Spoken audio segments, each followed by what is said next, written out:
Hello and welcome to Life in Piggrow, and today it's cider making. We're going to turn this into cider, and I'm going to show you what you need to do it. This is our second year of making cider, and for those people who go, I don't like cider, it's horrible, try making your own. And then what we tend to do around Christmas with the cider from the last year's batch is we tend to put a few spices in it, make it warm and make mulled cider, and I can tell you now, you'll love it. Really, really love it. And also, we use our cider throughout the year to cook with as well, and it does add something different to the dish. And also, we have loads of apples, we've got to process them somehow, and yes, we can make apple juice, and we can put citric acid in the apple juice, but then we have to pasteurize it, and it becomes So we're going down the traditional route, which is cider. So let's have a look at a bit of basic kit. We're not making masses of stuff here. We're making 2 gallons. You can see the demijohns behind. They're being sterilised at the moment, so I've filled them full of water and I've popped a Candom tablet in each one. And what that does is clean the inside of my demijohns for me. I'll still give them a good wash out with warm water. This is an apple press, which is really important. And also over here, just turn it around, there's our big bucket, which is a fermentation bucket, but that's what we're going to make our mash in. And I'm going to show you how to do that now and how easy it can be without having to buy kind of big expensive shredding kits. So let's start. So we take our apple and we just loosely cut it up, and in it goes. This too has been sterilised with hot water. So I'm going to take all the apples, I'm going to discard any that are bruised or are starting to rot. So test with your finger, that one is going, so I can cut that bit out and I can keep the rest of the apple. And again, there it goes. And I'm going to keep doing that. I'm going to do a mix of apples, some eating, some cooking. So I'm just going to carry on with that, and I'm going to fill this barrel about the third of the way up. So there you are, there's our apples cut up. Now we've got to put these through a press in a bit, but we can't put them in like that. And normally you can get shredding machines that can cost loads of money, or you can go for the really old traditional way, which is a bit of 2x4, and then it's a matter of, and it's so satisfying. So join me in a bit after I've finished mashing all this, and I'll show you what it looks like and how it should look like before you put it through any press. Oh God, this is really good for taking out any stress of the week. So there's my mash, as you can see, all ready to go into the press. And that's just a matter of 5 minutes of me bashing away with that post. And now let's see how to put it into a press. So here we are, this is a press. Show it you, there you go. There's where the juice comes out down there. It's only a small press, only a few litres. I don't need a massive press. I'm going to start to fill this now. This is muslin. It will hold in the mash and make it easy to get it out. These are relatively cheap. I got about 6 or 7 bags for about £2. So these bags will last me a long while. And now it's just a matter of taking the mash and popping it in. And you're going to fill it up. And don't worry if you lose some and it drops off and flips across the floor. You can just bin that. And make sure your hands are nice and clean, obviously, while you're doing this. Always wash your hands before preparing any food or preserving any food whatsoever. And start to pack it in. And this is what I mean with your hands to be clean. You can pack it in the bottom. So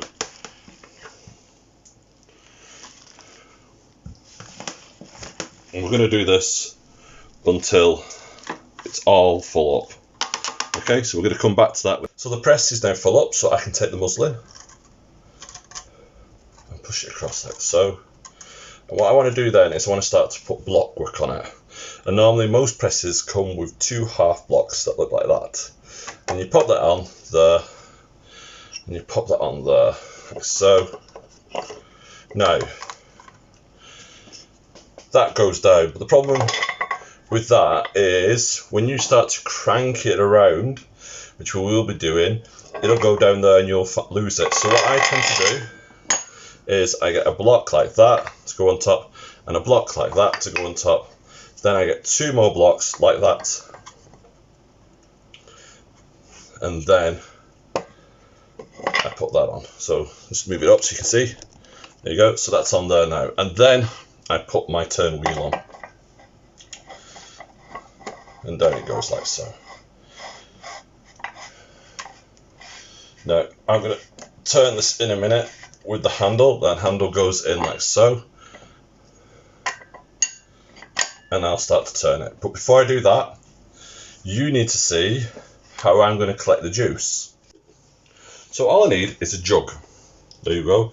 But I need something to filter it through. And yes, you can use a sieve. But again, I like to use the muslin. And I use, remember this? It's the jam funnel. I quite like this because it means a lot of liquid can pour through at once. But also it's being filtered at the same time. And it fits perfectly onto there. Now, here comes the question where everyone goes, oh my god, I can't fill up fast enough. It's just overflowing everywhere. Have a second jug. And all you do is let this jug fill back up, pour it back in, and then filter it. Okay? So we're going to show you how to do that now. So now I'm going to start cranking it around. And at first, nothing seems to be happening. Then all of a sudden, you'll start liquid start collecting. You need a firm hand whilst doing this. Make sure the press is level.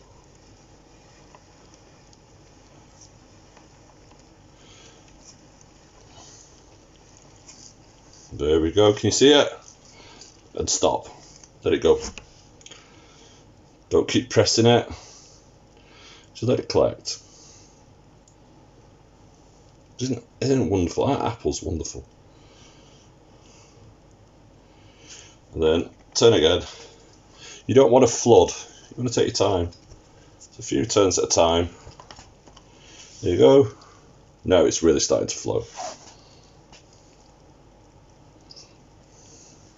You can see it's starting to filter through. I will let that do that, and I'll show you how to put it into demijohns.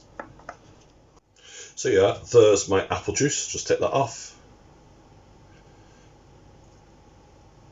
Put that on the side. And I've got some apple juice. And I could taste it out if I wanted to. Go, ooh, that's lovely. It is lovely. Now, I'm going to add this to a demijohn, and I'm going to show you then how to add yeast. Now, for every 1 gallon, which is the size of a demijohn, you're looking at 1 gram of cider yeast. And this will slowly clear as it goes along. So let's look at how it goes into the demijohn. So here's my demijohn that's been sterilised. I've got a funnel and I've got a sieve, just again to catch any impurities, little bits of things like floating in, and then we're going to slowly pour it through. And remember, this is not large scale cider production. This is just small scale cider production. I'm only making 2 gallons. That will make around, I suspect, about 20 bottles. So what I'll do is I'll crack on, I'll fill this up, and then I'll show you what to do next. So what happens when you squoze it all out? Well, you slacken it off. There's no point carrying on because there's no more juice going to come out. Squeaky! It's like the potter's wheel for masochists.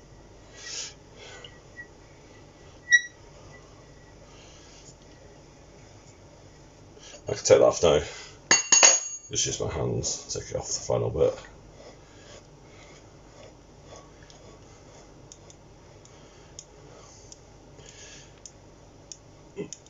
This This is where it just goes ping and falls on me. Careful now. Careful. There we go, off it comes. Off come all my chops.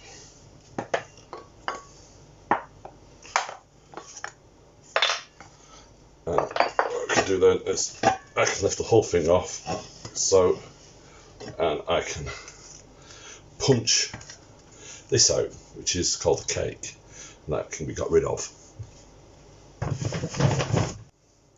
And that is what's left at the end. It's cake, it's really dry.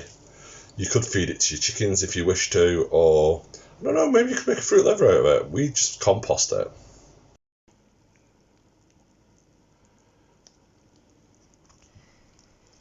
Yeah, 1 demijohn full, that's 1 gallon. And now I need to add yeast. Now I could leave this and it will still turn into cider if there's wild yeast present. But to be on the safe side, I just bought a packet of cider yeast. Now this says very clear that this will do up to 5 gallons, which is 23 litres. I don't need to put all this in. I only need to put in roughly about half a teaspoon, maybe a quarter of a teaspoon. Teaspoon holds 4 grams normally, or 4.2. So I'm just going to put in a little bit of it. Cut off the corner.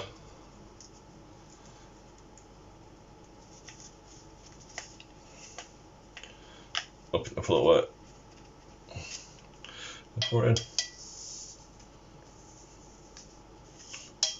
Now I reckon that's more than enough to get this going. So in it goes. See, and I've spilt some, but it doesn't matter because I've got it in there. And that's it.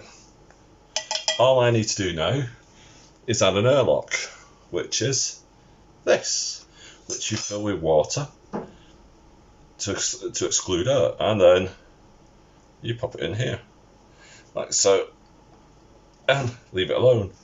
And it will start to bubble in a few days' time, and roughly 30 days from now you'll be able to decant it. So don't drink it straight away. A lot of people make that mistake. Don't drink it at Christmas. You'll be drinking it next Christmas. They say the longer you leave cider, the better it is. So a year from now, this will be ready to drink. You can drink it at Christmas. It'll be a bit ropey.